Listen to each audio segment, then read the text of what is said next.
And the key thing that motivates them is power and control. They seek to utterly dominate. And actually their whole psychopathology is dominate or be dominated. And that's how they understand the world. That's how they move through the world, and they see people really as just objects to be dominated and to be used for their own gain. So their needs are the most important thing to be met. And that Jekyll and Hyde, if you see it, run, because they will come up with all sorts of reasons for why they did what they did. And often they break down into victim mode when challenged about it. And they will say things like, well, it was because I was abused as a child, or this happened to me. And the woman will listen, and she'll then start feeling sorry for him, and she'll go straight into empathy mode, and she'll now be comforting him rather than standing her ground about the thing that he did that upset her. And you know what, when I interview those women, they don't even know how they got there or how he flipped that script. But before they know it, they're now on the wrong foot, they're now comforting him, and the other thing has gone away, and they don't even know that that's what's going on. Now, this discussion is about coercive control in relationships and about narcissists. She's talking about the reaction of getting caught out and going into victim mode so that they gaslight or they deflect. But I just thought the term empathy mode was so perfect to describe Daniel's behaviour over the last 7 and a bit months. We've seen from text messages that have been shared that this is the sort of thing that he does do in his relationships. But when you look at what he's been doing in interviews and the comments he's been making online, he's been doing exactly the same thing with regards to his involvement with this case, right from day one. He's been trying to deflect and he's been trying to play the victim. Now, there's subtle differences in how he does it depending on his audience. But over time, we've seen an escalation in this behaviour because of people calling him out over the lies and inconsistencies, but also about the information that's been trickling out, which has been showing him in not so great a light. And this isn't just information about his relationship with Malaya, but information from his 2 girlfriends that he had after the children went missing. So let's take a look at exactly how Daniel was doing this. I'm out here still searching, still fighting to try to find them.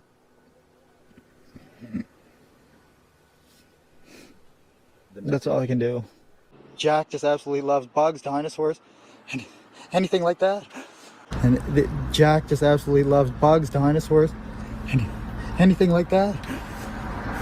But now we need to acknowledge that over time Daniel has adapted his behaviour, so we only saw this fake crying at the very beginning. Now, to put it in context, these interviews would have been done around the 3rd and the 4th of May. We know from the documents that he was interviewed by the RCMP on the 2nd and the 4th of May. But also you had the altercation on the end of the driveway on the 3rd of May, where allegedly that arose because Malaya's family were blaming him for what happened to the children. So when he did these interviews, he already knew that he was quite potentially a suspect. Of course, the irony here is that this was the first the public saw of him, and the guy was really, really good at masking. So had he not done this fake crying, then a lot of content creators may have missed those original red flags that he was putting out. But for me, the first thing I saw about this case was on Plunder True Crime. Paula was doing a introduction to the case, and she played one of those clips that I just showed you. And the moment I saw him do the fake crying and then lift his hand and peer through his fingers to try and see what response he was getting from his audience, I went, whoa, okay, red flags, this guy did it. But of course, in his mind, he had the RCMP asking difficult questions. He had Malaya's family saying, we think you're responsible for what happened to the children. So he thinks that he's going to get out in front of it with the public and go for the sympathy vote. It's like the little kid who's done something really, really naughty, and they know that their parents are going to find out. So they immediately come in and they put on the tears, and you get a different version of the story where they're actually the victim in everything, and they want the sympathy, so that when the other version of the story is heard, they believe they can turn around and say, that's not what happened, I told you what happened. We know that at this point in time he was blocked by Malaya, so he didn't know how she was going to react. He didn't know if she was going to come out publicly and say things about him. He didn't know what her family was going to do. So he needed to get out in front of all that, and in his mind the best thing to do was this fake crying. But of course it backfired, because while so many people missed the micro expressions that were a dead giveaway, the fake crying was so obvious that you had so many content creators looking at it and going, wow, okay, we know exactly what's going on with this case. You said they're flying in someone to do a polygraph test. Is that on you? That's not just on me, but on everyone. That's what I asked for. I asked for that so early on, and there's not many places that do it in Canada, so they're flying somebody in. Why do you think you need to do that? Do you think they don't believe you? I think their side of the family doesn't believe me, and I just want to clear it up for everyone. Clear it up for everyone, not just the people online making crazy accusations and everything else. So the first attempt to activate empathy mode with Daniel failed, because he's just no good at acting and doing that fake crying. So what he's trying here is flipping the script. He's saying that he's the one that asked the RCMP to bring someone in to do a polygraph exam with him. Because of course he is just that kind of good guy that wants to do everything he can to help out the investigation. A little bit like Ian Huntley. Now, first of all, there is a cost involved with bringing in polygraph examiners from another province. They're not going to do it just because some guy says, I just want to show how willing I am to help out, so can you please get polygraph examiners in? No, they're only going to get them in if they have a good cause to do so. And let's talk about the logistics of organising these polygraph exams. Like I said, they had to bring them in from another province.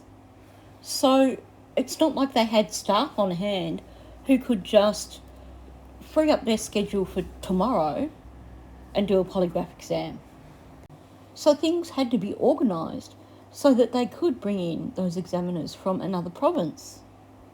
They had to be able to clear their schedules for whatever they were working on, because unlike the Major Crimes Unit in Nova Scotia, they weren't actually on the case. They would have been working their own cases, so they couldn't just drop everything straight away. It's not something that's going to happen overnight. They would have had to have booked flights as well, sorted out accommodation. Now, the first we heard of Daniel asking to do a polygraph exam was the 8th of May. And then him and Malaya did polygraph exams on the 12th of May. Meaning that you've got only a 4 or 5 day gap between when Daniel's telling the media, oh, I've asked them to do this, and when he actually did the polygraph exam. These things take time to organise. Not only that, but you've got to look at what days we're talking about. So the story about him asking to do polygraph exams was released on a Thursday, and then him and Malaya did their polygraph exams on the following Monday. That means it definitely had to have been organised way ahead of that. Even if this interview was done with Daniel on the Wednesday and then published on the Thursday because of deadlines and stuff, either way, that is not enough time to organise to bring in staff from another province. So Daniel's been told at some point that he has to do a polygraph exam. They've already organised it and they're telling him at the last minute. So what does he do? Turns it around, makes it look like it was his idea and that he requested it. There's no way that it would have been organised in that short space of time. So it's pretty damn clear that this is not something that Daniel requested. And like I said, That's not how it works anyway. But here he is, trying to get the sympathy vote. People are looking at me because they think I'm guilty, so I'm doing all these things to help the investigation. Look at me, I'm a good guy. Obviously, the motivation here is twofold. On one hand, he's aware at this point in time that people are questioning him, saying that things are not right, there are red flags. But also, he's had several interviews with the RCMP, so he would know that the main focus all around is on him. So saying he's volunteered means that he's basically, first of all, trying to convince people he's innocent. Look at me, I wouldn't do this if I wasn't innocent. And you have to feel sorry for me because of all these accusations that are being thrown at me. I wouldn't have to volunteer this if people weren't accusing me in the first place. He was probably told that the results would be confidential, so he felt quite confident in spouting all this to the public, believing that, first of all, they wouldn't find out the results of the polygraph exam, but also believing that since the RCMP were playing things pretty close to the chest, they weren't going to come out and contradict him. But what he states is that he wants to do this to clear it up for everyone, because their side of the family doesn't believe him, and he wants to clear it up for everyone, not just the people online making crazy accusations. So his wording is signalling the audience that he wants sympathy. He wants them to believe that, hey, he's a good guy and he's volunteering to do this. So people are supposed to suddenly believe he's innocent, suddenly believe that he's going through this traumatic experience of having all these people accusing him when he did nothing wrong. So the goal here is to deflect from the fact that they are actually making him do a polygraph exam. So he ditched the fake crying because it didn't work, but he's still trying to gain sympathy from people here and to deflect from the fact that they are going to do a polygraph exam, because you only do polygraph exams if you think someone has something to hide. And at this point in time, this is where people started buying into his story. They listened to the BS about him offering to do a polygraph exam, about voluntarily handing over his phone, all that sort of stuff. And it had the desired effect, because all of a sudden people are forgetting that, hey, this is one of three, or at that time we only knew 2 adults. People were forgetting that, hey, this guy has made some statements that are inconsistent. His partner has made statements that are inconsistent with his. This guy is quite likely a suspect in the case and quite likely responsible for the children going missing. But all that was suddenly forgotten because he went for the sympathy angle, or the himpathy angle. And here's something that we see so often in cases like this. A lot of people that follow true crime are empaths. So they find themselves being conned by this act. And suddenly you have these people who are fiercely going to defend someone who is guilty as, and just completely ignore all the red flags because they have activated himpathy mode. And quite often you get these men who have done some really, really hideous things. But because they have activated himpathy mode, they have people who are going to defend them viciously because their natural empathy has been activated. And all of a sudden, they're not looking at the bigger picture and not seeing the red flags anymore. So, like I said, twofold. Yes, he wanted to convince people that he was innocent. And, of course, if you're cooperating with the investigation, you must be innocent. But, of course, someone who knows how to really manipulate people knows that it's not just about coming up with a story to convince people, but you also need to gain their sympathy. And that's what he's done here. He could have said that he volunteered to do a polygraph exam just so they could clear him and get on with the investigation. But he had to throw in, their side of the family doesn't believe me, And all these people online are making these crazy accusations. That right there was activating empathy mode. Trust the RCMP word, and I mean, you don't have to trust my word, but I'm the only one doing media for Jack and Lily. So there's a slight pivot here in his technique, because what he's doing is subtly directing people to have a look at Malaya. He's not actually saying it outright, he's just leading people in that direction, which is a technique that both him and Janie use regularly. They make these statements that are intended to lead the audience in the direction that they want them to go, without making outright lies or outright accusations. But again, the manipulation here is twofold. First of all, I'm the only one doing interviews, or I'm the only one speaking out. That is 100% intended to remind people that Malaya's gone to ground. He's making people think she's the bad person here, deflecting from himself. Don't look at me, look at Malaya. But at the same time, he's also doing the good guy act. I'm so good, I'm the one who's doing all this. But he prefaces it by saying, trust the RCMP. You don't have to trust my word. So what he's trying to do here is act the martyr.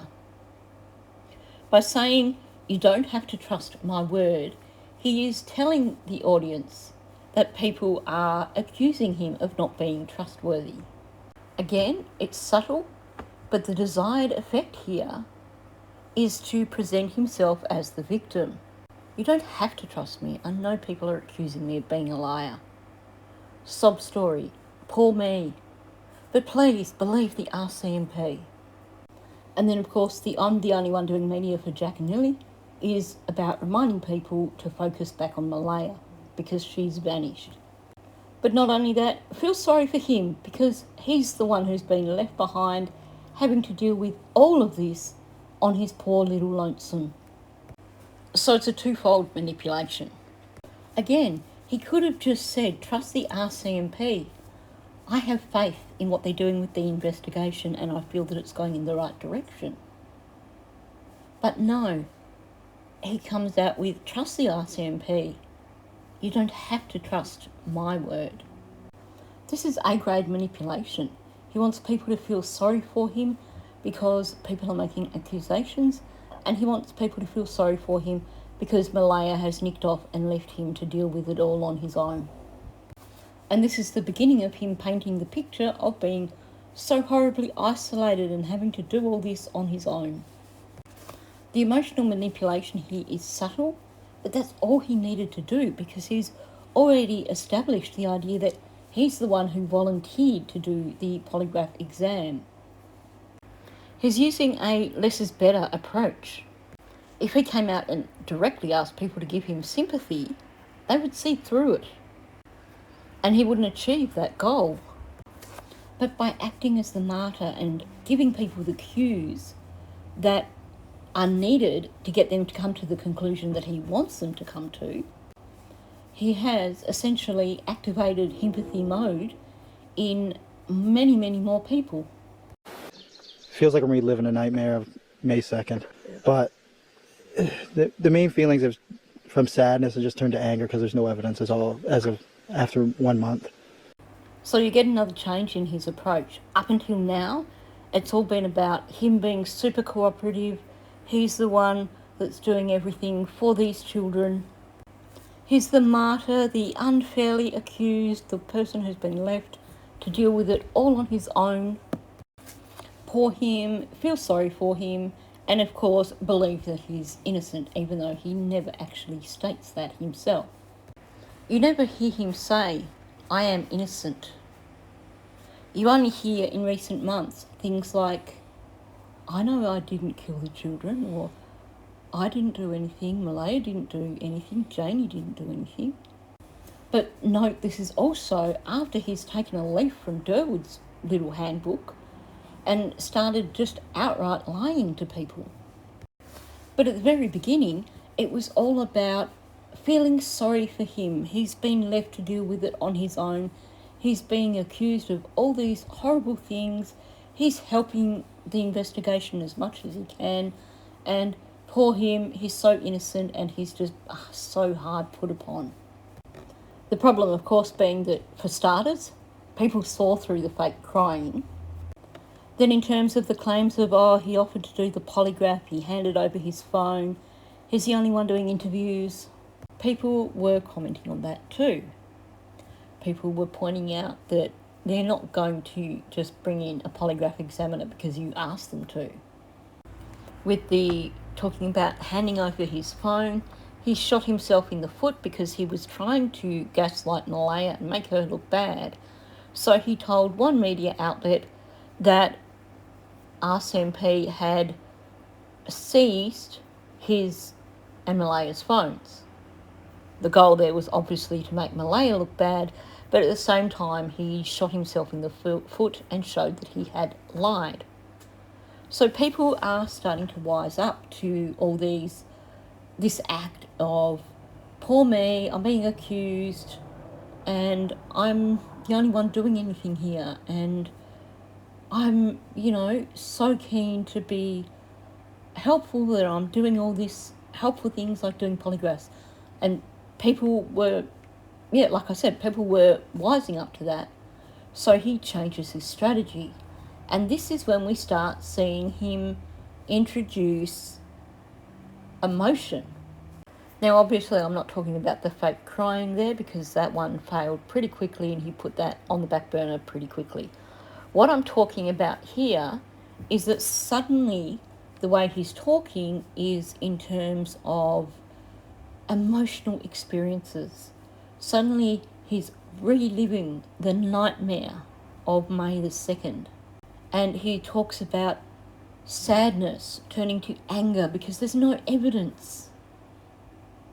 So now you have these words that are supposed to convince the audience that he's just really, really struggling now, or that he's been struggling from day one. It's just been a nightmare and he's just been so sad and now he's angry because there's no evidence. So again, the goal is to get sympathy from his audience while at the same time distracting them from the fact that the spotlight is actually on him. It's just human nature for people to put aside logic and critical thinking when emotion comes into play. And that's how these types of manipulators operate. They try to appeal to people's emotional side, to their empathy. And of course, none of this has anything to do with Jack and Lily. It's all about Daniel. The goal here is to basically deflect from the criticism and the accusations. He wants to get more people on his side. So to do that, he's going to appeal to their emotions, to their empathy. But the thing is, he's just throwing out hollow words as opposed to actually describing the physical feeling or the experiences that accompany it. So, claiming it's a nightmare, I would expect to hear, I just have not slept in days. But none of that. He just throws out single words with no description, no physical notion of what he's going through, just hollow words. And of course, his body language doesn't agree with what he's saying. He's not showing signs of someone who's just gone through an absolute nightmare, someone who is utterly exhausted. All these things that he's throwing out there. The mum of my grandson called me. We were in town.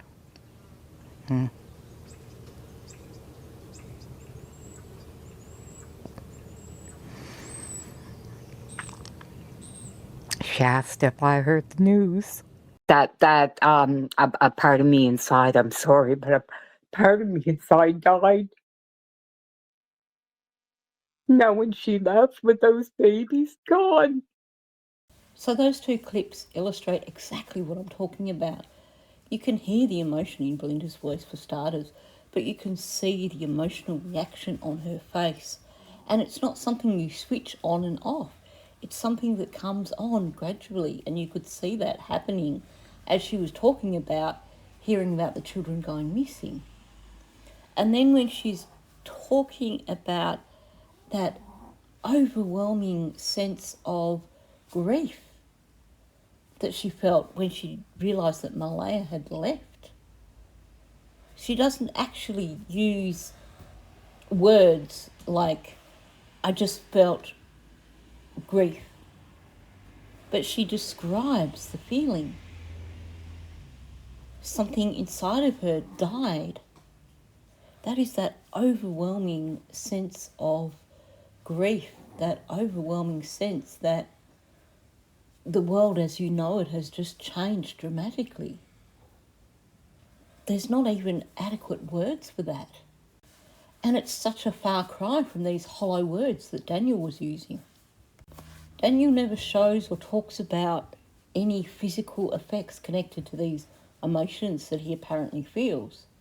He's just talking in concepts, hollow words. But of course the goal for Daniel was to present as being emotionally vulnerable, to present as being someone who is suffering, to get the sympathy of his audience, to distract them from all those glaring things that make him look so damn guilty. So of course he's being far less subtle now in his attempt to get sympathy. So originally he was saying things that were designed to lead his audience to believe that he must be suffering. Talking about people making accusations and stuff like that. He was leading them in the right direction and expecting them to come to the conclusion that if people are making accusations, yes, that must be hurtful, he must be suffering. But now he's stepping it up and giving words to describe his alleged suffering. But like I said, they're the hollow words. He's just talking about the nightmare and the hell and the loneliness. Because essentially the stakes are getting higher here as more and more people learn about the case and more people find out additional information about Daniel, Malaya, about the children, etc. I'm absolutely exhausted at this point after going through 6 days of virtual hell.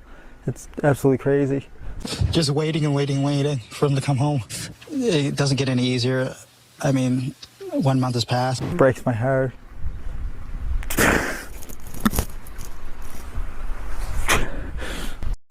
So again, we get him trying to give the impression that he's just going through the worst time in the world, using a lot of language like he's exhausted, he's going through hell, he's feeling anger because there's no evidence, he's been waiting and waiting for them to come home, which I found a little odd, just the way he said it, but I'm not going to go into that in this video.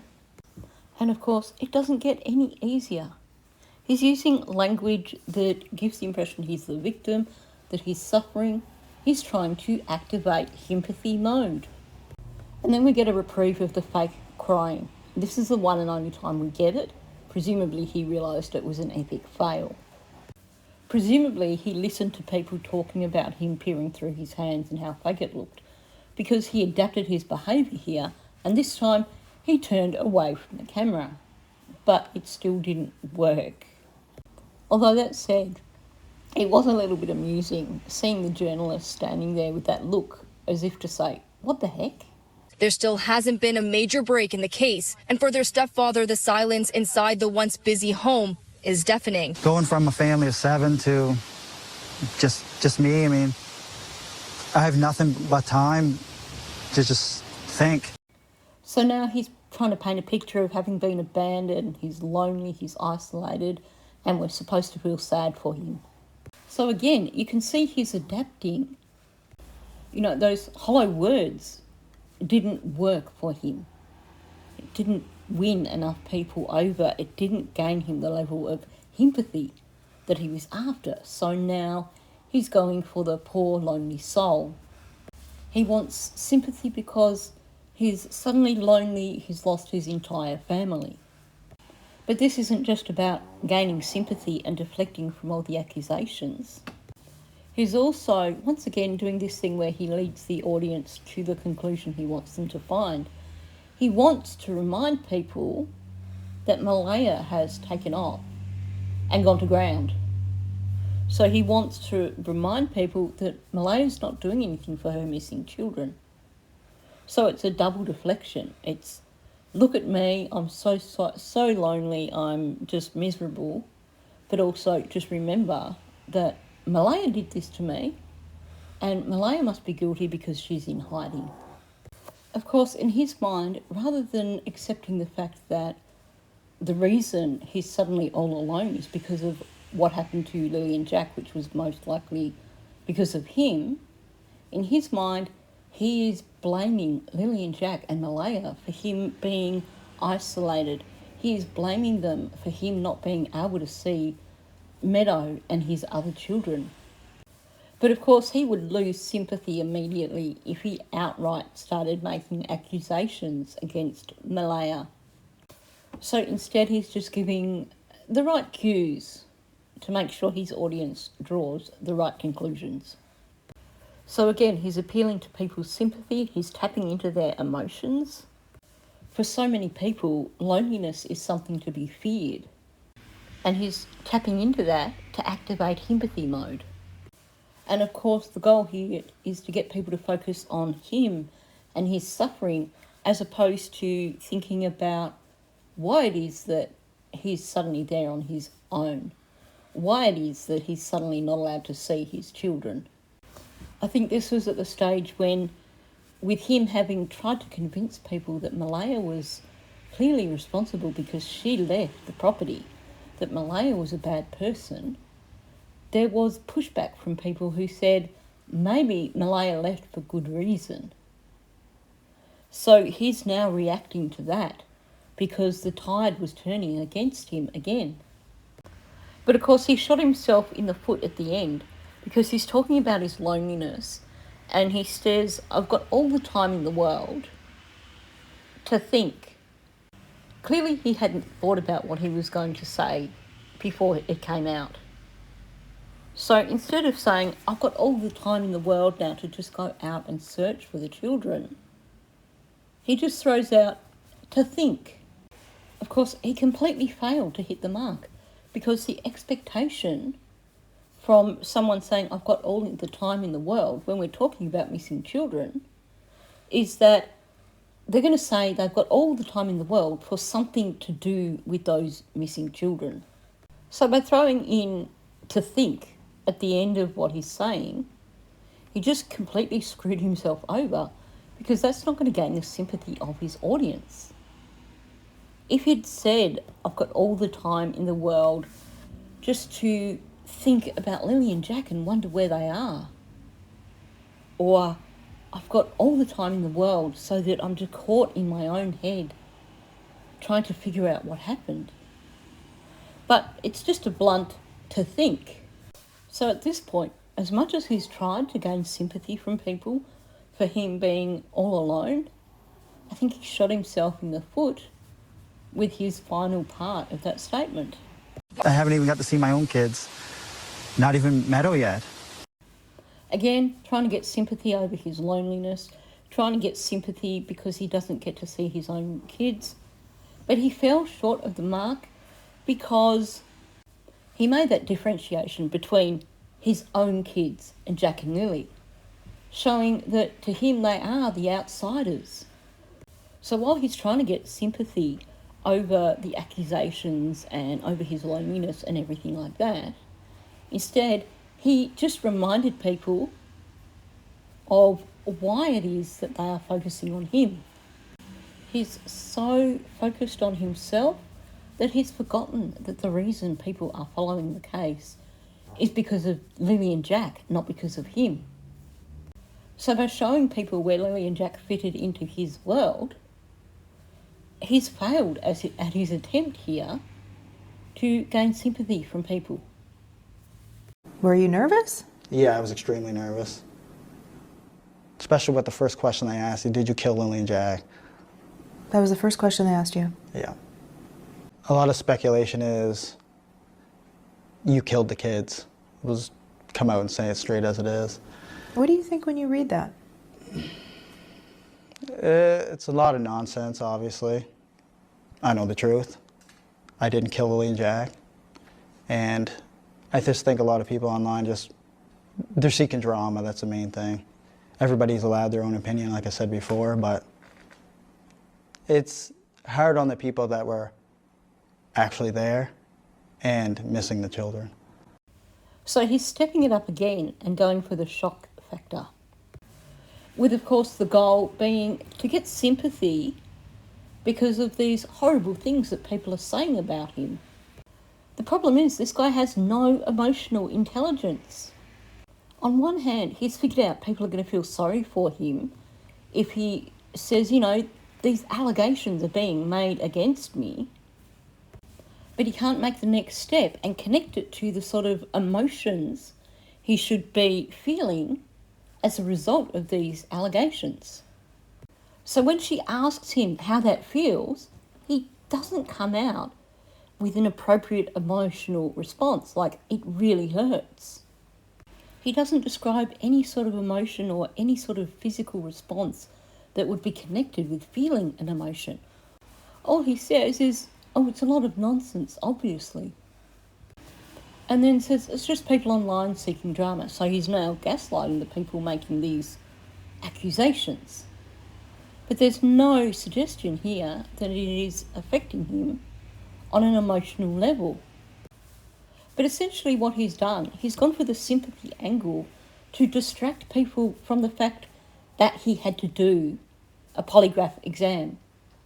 You only have to do a polygraph examination if there are questions with regards to potential criminal involvement. And of course, he's even gone as far as distracting from the polygraph exam by switching it to talking about the online accusations. And going with that, he then says that it's hard on the people that were actually there and missing the children. He's trying to activate empathy mode here again by saying, you know, it's so hard for the people that were there. But he's not using any I statements. So he's not making it about him, because I guess his brain's clicking in and going, don't lie and tell people it's hard for you that the children are missing. Because the only way it's hard for him is the attention that's on him. So he's actually creating emotional detachment here, which has the opposite effect. He's not achieving that emotional connection there because he forgot to make it about him. But just on an aside, and not something for this video, but I just want to mention that him saying it's hard on the people that were actually there makes it sound like only the people who were there on the property when Lily and Jack went missing are struggling with this, not the other people who care about Lily and Jack. But not only that, he is saying it in a way that makes it sound like it was something that occurred. He's essentially referring to a trauma from being part of an event. It's like, you know, at the moment, Australia is really struggling to come to terms with these events that happen at Bondi, because this just doesn't happen in Australia. The last time something like this happened was 1996. April 28th, 1996. A date that nearly every Australian knows, or every Australian probably over the age of 40, because that's when the Port Arthur thing happened. And 35 lives were lost. It is indelibly etched in our brains because it is something that doesn't happen here in Australia. And now we have this event at Bondi happening, and there is this level of trauma for ordinary Australians who weren't even there. But when you think about the people that were actually there, how traumatic that would have been. It was something that they experienced, something that unfolded in front of them. When you refer to something being hard on the people that were actually there, you're talking about people actually witnessing something. seeing something unfold in real time. That's not talking about children disappearing. Still haven't got to see any of my kids, including Lily and Jack, and that's been really tough, going from a family of 7, including my other 2 kids that live in Halifax now, going from a family of 7 in the blink of an eye, your family's ripped apart and you're left alone. So first up, you can see that he has actually adapted. He's clearly picked up on the criticism after saying not even his own kids, because now he says, I haven't got to see any of my kids, including Lily and Jack. Again, this is an appeal for sympathy, obviously, but where he's tried to adapt what he said to include Lily and Jack, it's fallen flat again, because by pointing out that including Lily and Jack, he is still showing that in his mind they don't fit into the same category as his kids. Obviously, the issue for him here is that he's not getting to see his 3 own children, but he's trying to appeal to people's sympathy by adding in Lily and Jack. But because he explicitly mentions them after saying my kids and then says including Lily and Jack, despite his intentions, he's still fallen flat here. Clearly in his mind he thinks saying that he hasn't been able to see any of his children is something that's going to appeal to people's sympathies. But with it having fallen flat the first time, because he said not even my own children, instead of just completely coming up with something natural, completely differently worded, he's used the same wording and tacked Lily and Jack on the end. So it shows as being not genuine. And then, of course, he's trying to sell it. It's been really tough. And he says, going from a family of 7 and in the blink of an eye, your family's ripped apart and you're left alone. He's trying to convey here that his whole world has been shattered. The problem with this, however, is the language that he's used. So, first of all, just saying, it's been really tough.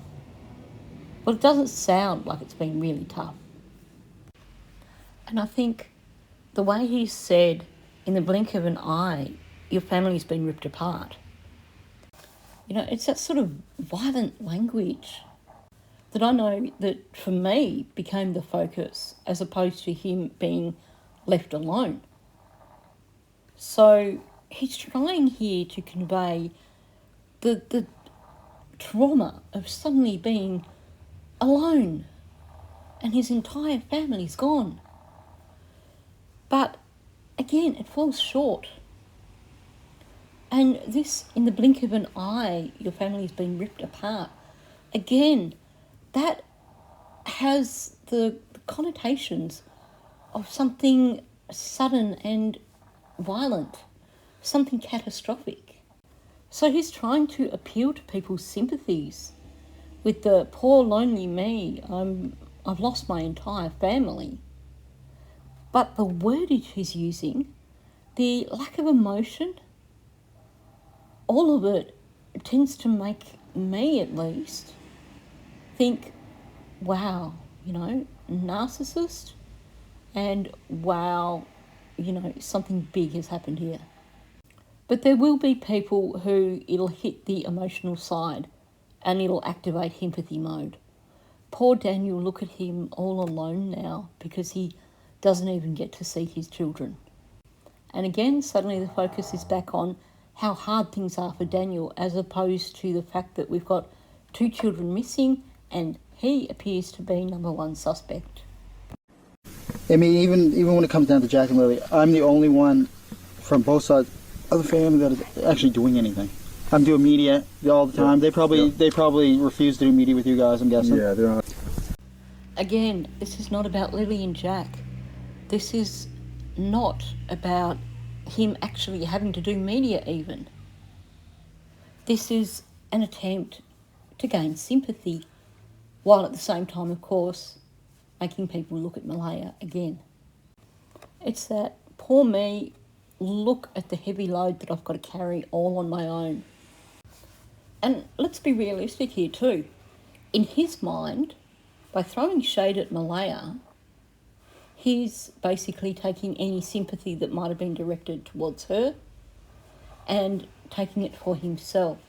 So all the motivation here is about getting sympathy for Daniel, deflecting from the accusations, distracting people from the truth of the matter. People have already made up their minds. Yeah, I know. What is that like? Well, Living in I this get community? messages every day. People still call me child killer. You killed the children. Where are the bodies? I get that every day. I can show you guys, and it's absolutely disturbing what people say. People are sending you Facebook messages? Yeah, constantly. I'm sorry, Dan. Constantly. I just ignore them. What do you want those people to know? Those folks who are reaching out to you? Are these strangers? Are these people that know you? No, they're all strangers from all over the world. It's Really? worldwide, yeah. And just sending you a message on Facebook saying... Yeah. Now, it's very subtle, but he's adapting here based on the people who are interviewing him. So in this particular instance, there is also a male asking questions. So he's still going for the sympathy angle, but you can see there's a bit of a, look at me, I'm the tough guy. I'm just ignoring them. He goes for the shock element in terms of saying directly what the allegations are, because in his mind that's going to get him sympathy, that people would say such horrible things to him.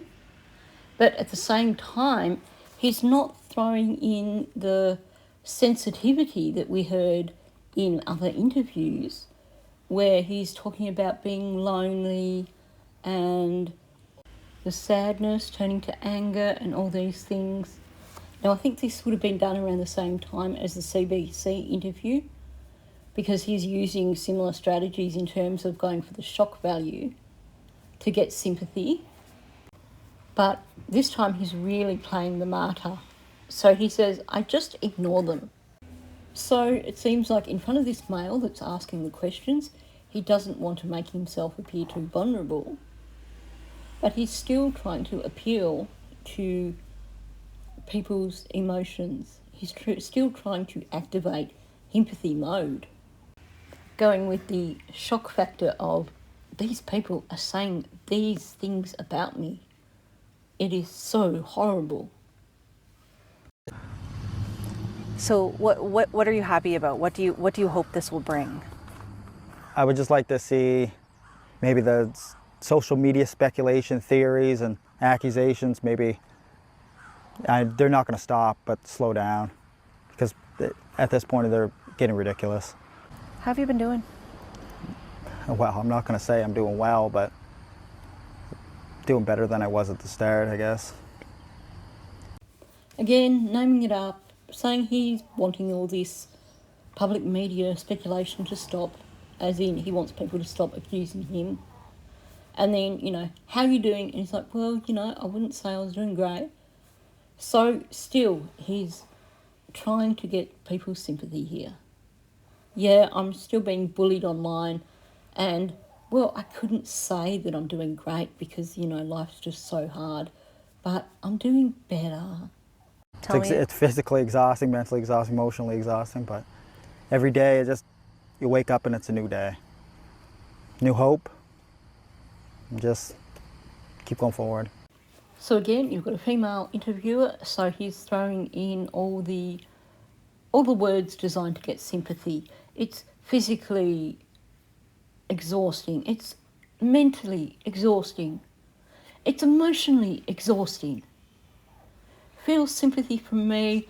I can bear my soul a little bit more because I don't have to be the macho man in front of a male interviewer.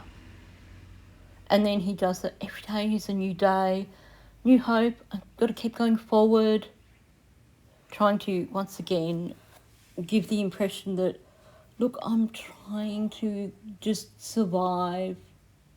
But it doesn't come across that way because of the tone in his voice. And to be honest, that last part sounds like something that has been said at a NA meeting. And he thinks it sounds good, so he's applying it to this case. But it doesn't really apply, because you don't wake up with a new hope. You wake up with that sense of, wow, it's still going, nothing has changed. Will it ever change? You know, when it comes to people with missing children, hope dwindles over time, because you think, wow, you know, it's been 7 months, it's been 8 months, and still no sign of them. But not for Daniel. Every day's a new day, new hope. Just keep going forward. Leave it all in the past, forget about it, basically.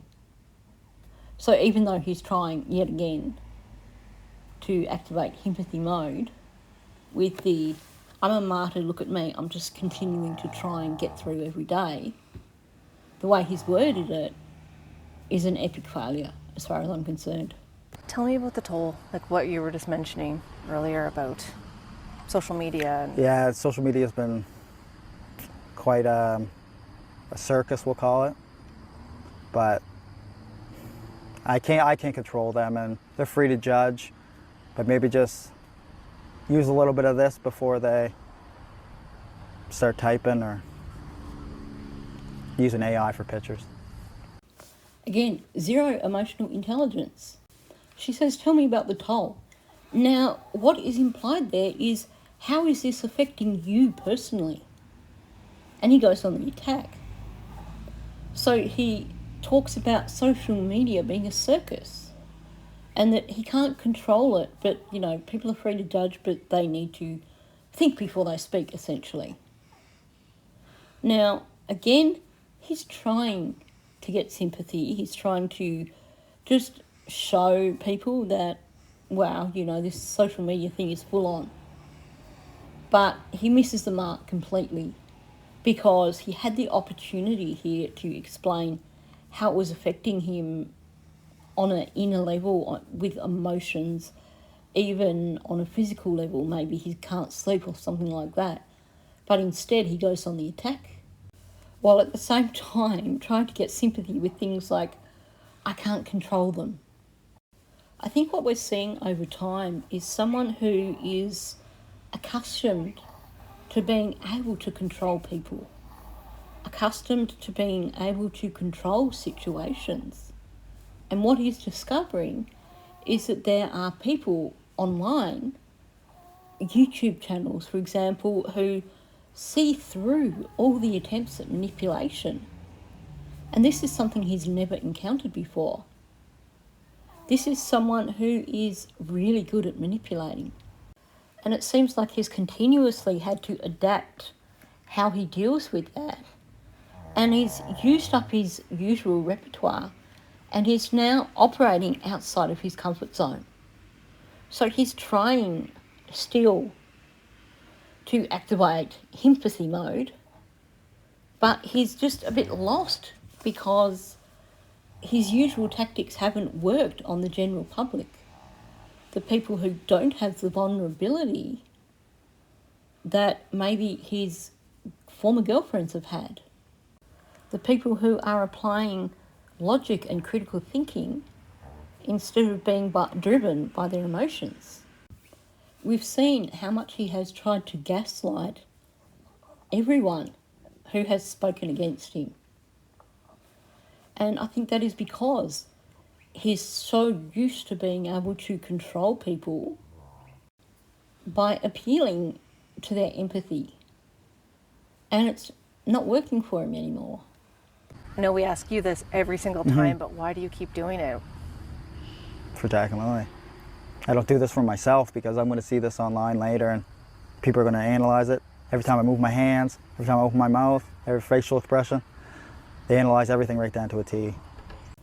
Now, first of all, saying I don't do this for myself when this is a missing children's case shows you just how narcissistic he is. He says, I do this for Jack and Lily. I don't do it for me because of all the attacks on me. So actually, in his mind, he is doing it for him. But again, he's asking for sympathy. Look at all the attacks on me. You know, I'm trying to do this for Lily and Jack, but it's affecting me so badly. But I have to do it because I'm doing it for Lily and Jack. So I'm making this sacrifice. So can we please activate empathy mode right now? Again, he's playing the martyr. He's doing it to get sympathy. I couldn't imagine how, you guys were feeling in the moment of having the kids missing and then somewhat like the entire world turning against you. How has that been for you guys? Has it kind of calmed down as things gotten worse here recently? No, Daniel, it never calms down. Some of those Facebook groups, they're absolutely relentless every day. Again, you'll notice he puts aside the attempt to act vulnerable because he's talking to a male. So now it's all about the macho man. But he's still leading his audience to where he wants them to be. It's still, a daily thing. It's still hard. But he's not going to say it explicitly. He's not going to say, I'm just struggling to exist right now because it's just, I just get these attacks every day. But he's still throwing all that stuff in to try and still get sympathy from people. Oh, life's still hard. But I'm the macho man, I'm the hero, I'm the martyr. So, I don't want to lose face in front of this man, but I also still want people to show me sympathy. With that, I know you said that, hey, I'm willing to take a polygraph test. I'll answer your questions. Yeah. How long from that time that you said, hey, I'll do it? How long was it before you actually sat there in front of the polygraph test? I'm guessing probably a week, but it felt like longer than that, Daniel. Every day was so long. Again, throwing in the every day was so long. It felt longer than that to get sympathy. This has just been so hard for me. It's been a battle. It's been a marathon. But I also have to maintain my sense of being the macho guy because I'm talking to a man. But, the narrative's always been targeted at me, right, though, Daniel? Self-explanatory, of course. Yeah, I feel sorry for him because everyone's just been having a go at him over this. Everyone's been targeting him. And in his mind, it's just so unfair. Gotcha. That's good advice. You don't want to put yourself in a bad position. Yeah.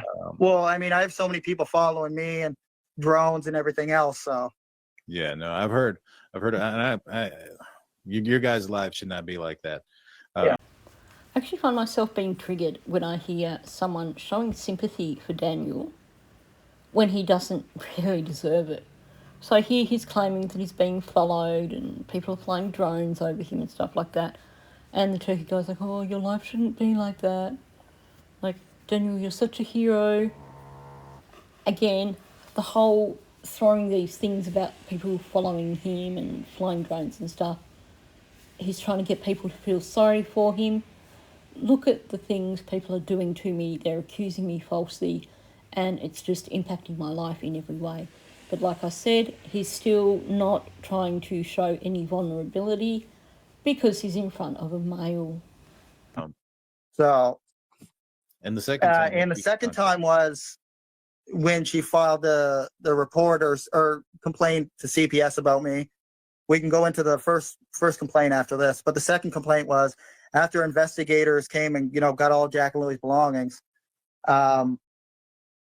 There was some letters that were received in the mailbox here, and so there was 3 letters. There was one to Lily, one to Jack, and one to Malaya. They were all from Nova Scotia Health Authority.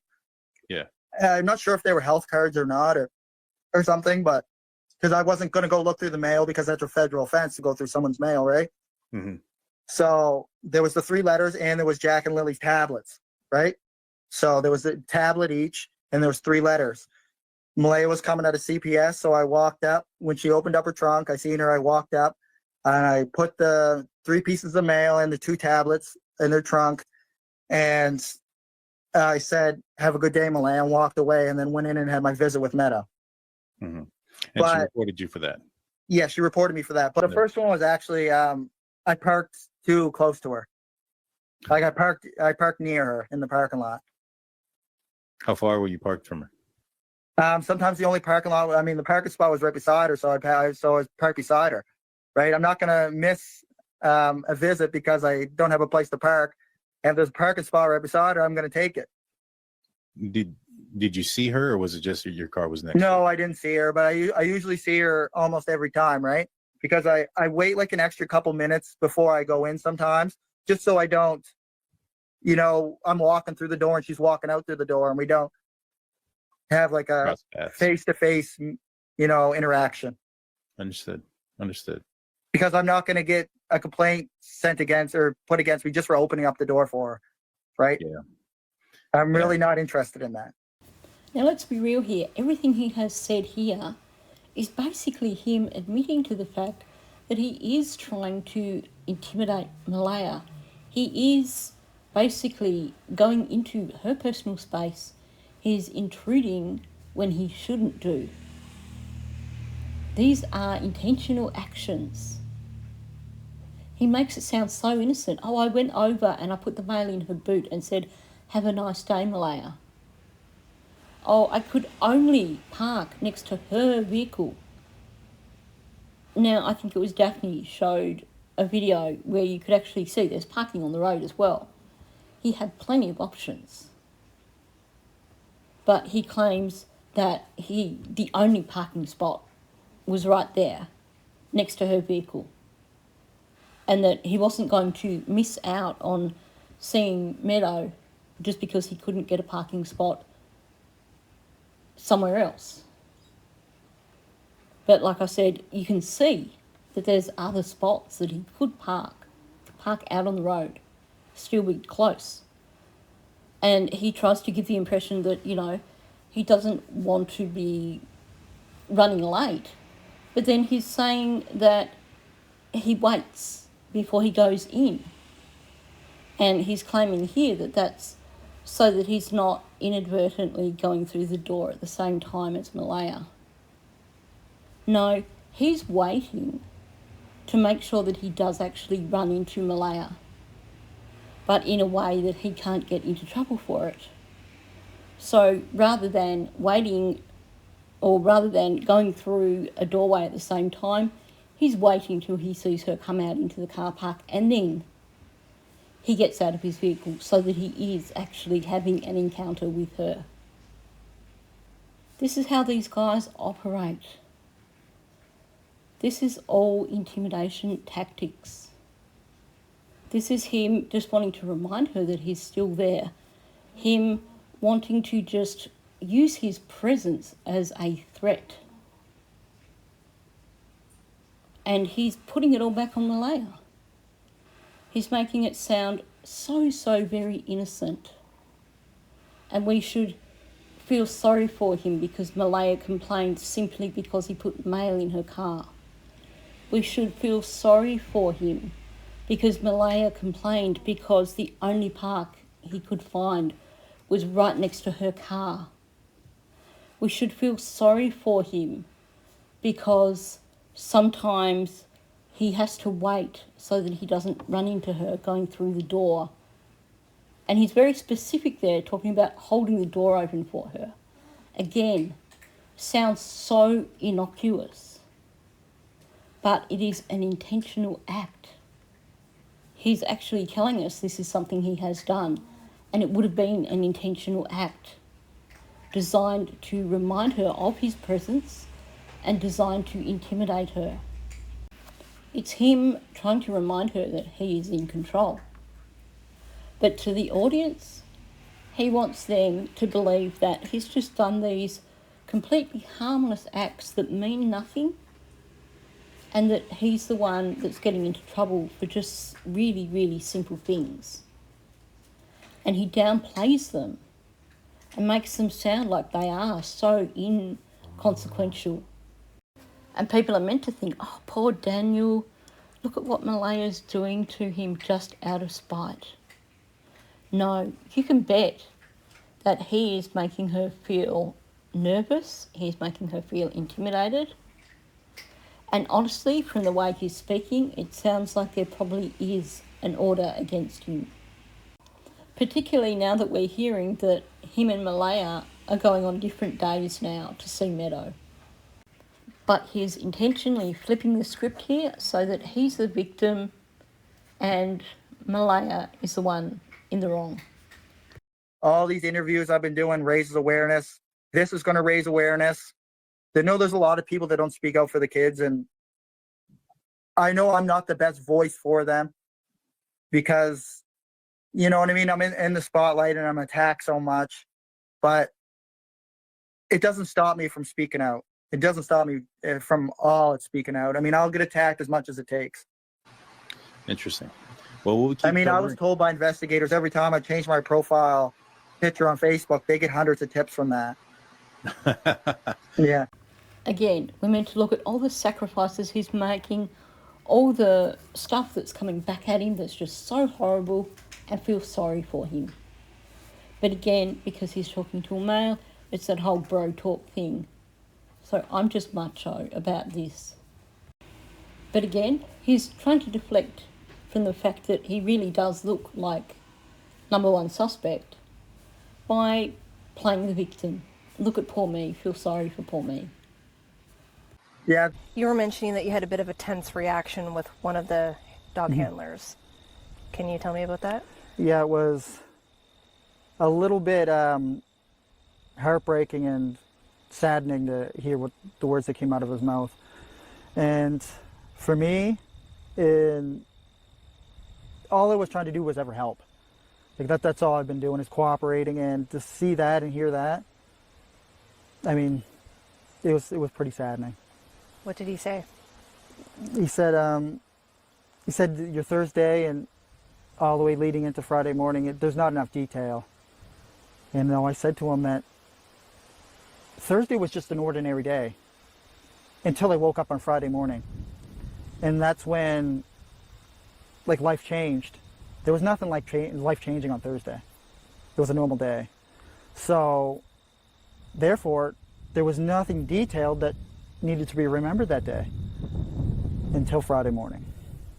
So he was mentioning something along the lines of something happened Thursday night, and your story isn't matching up? Yeah, well, not just matching, it didn't have enough detail for him, personally. And then that's when I asked him, do you know anything on the case? And he said, not really. I've seen you on the news once. And that kind of alarmed me, or, shocking, because you're having somebody that's trying to get you to admit to something and they don't know any details. So therefore, my Thursday didn't have any details. Your knowledge of the case didn't have any details. So you shouldn't try to force something on me without knowing any of the background. Did he make any accusations at you? Yeah, he did. He said that Thursday didn't have enough details, and we think you did something to the kids Thursday night. And I asked him, what are you talking about? I just ran through whole Thursday and Wednesday with you. We just spent the last 20 minutes talking. And there's not enough detail because I thought it was an ordinary day. So obviously these dog handlers have come from another province. So this is a perfect opportunity for the RCMP to put Daniel on the spot and ask him the hard questions. The guy that he's referring to is like a senior sergeant or something. This is a guy with a long career who has been chosen. He's the cream of the crop and was chosen to become a dog handler because of his performance on the RCMP. He's not some hack. And clearly he has been briefed beforehand, and the agreement was, well, okay, you're going to play bad cop here. And you're going to come down heavy on him and see what you can get. Daniel has taken offence at this, and he's come out in these conversations and made it sound like he is being bullied by the RCMP. How dare they make these allegations against me? And they don't even know anything about the case. And you'll notice he spends so much time justifying why this person is in the wrong. He's like, I just thought Thursday was a normal day, so I didn't think that I needed all this extra explanation. Essentially meaning I didn't think I needed to figure out a narrative for Thursday as well, because I thought they would only question us about Friday morning. And we never figured out a story between us, and now no one's communicating, which makes it hard to come up with a story that matches. But of course, this has bruised his ego because he thinks that he can convince everyone that they're friends. So this guy has just come out bluntly, said these things, and it has bruised Daniel's ego. So what is he going to do? He's going to use it as an opportunity to activate empathy mode. He's taking every opportunity he can because he's getting desperate, because he knows that the spotlight is more and more on him. And of course, you'll notice that because he is once again speaking with a female interviewer, we are getting the hollow emotions, the heartbreaking, saddening. He was alarmed, it was shocking. And this makes sense when you think about it, because until this case, his manipulation would have mostly been with partners, with his former wife, with Malaya. So he is used to throwing in these words, these hollow words, to try and tap into the sympathy. But now he's out of his comfort zone and he's just got to try whatever way he can to get sympathy from his audience. So we get this long story about the dog handlers. And again, we get the words thrown in that he wouldn't use with the turkey guy, the heartbreaking, saddening, all that sort of stuff. Do you find that engaging helps for you? It doesn't help me mentally, that's for sure, but I still do it. Because this whole situation has drug on for way too long, and it's absolutely destroying everyone involved. So the simple question, do you find that engaging helps? Now, usually in these sort of situations, you're going to hear a response. If this is someone who is not involved, then you're going to hear a response of, well, I just have to do it. I can't sit back and do nothing. Or it helps me feel like I've got a little bit of control over the situation. It helps me feel that just maybe we can achieve a resolution here. But again, Daniel has to flip it and turn it back on. It's all about him. And yes, I know that the whole point of the question is to put it on him, how are things for you because of all this? But you would expect there to still be this element of working towards the goal of finding these children. The focus should still be the children regardless. But instead, for him, it's about, well, it doesn't help me mentally because, I'm getting attacked. And this whole situation has drug on too long and he's destroying everyone involved. Wow. That is one of the most narcissistic things I've heard from anyone. He is signalling here that he really doesn't give a rat's ass about Jack and Lily. He just wants it all to go away. But basically, in his mind, he's saying, look, this is just a nightmare that's just continuing, and feel sorry for me because everyone is being destroyed who is connected to this case. So let's deflect from the fact that everyone is looking at him because he does look guilty as. And instead, go for the sympathy angle. Feel sorry for me because people have just been attacking me non-stop for the last 7-8 months. Now, I was going to go through text messages as well at the end of this, but I think this video has been long enough, and I think I have made my point well and truly here.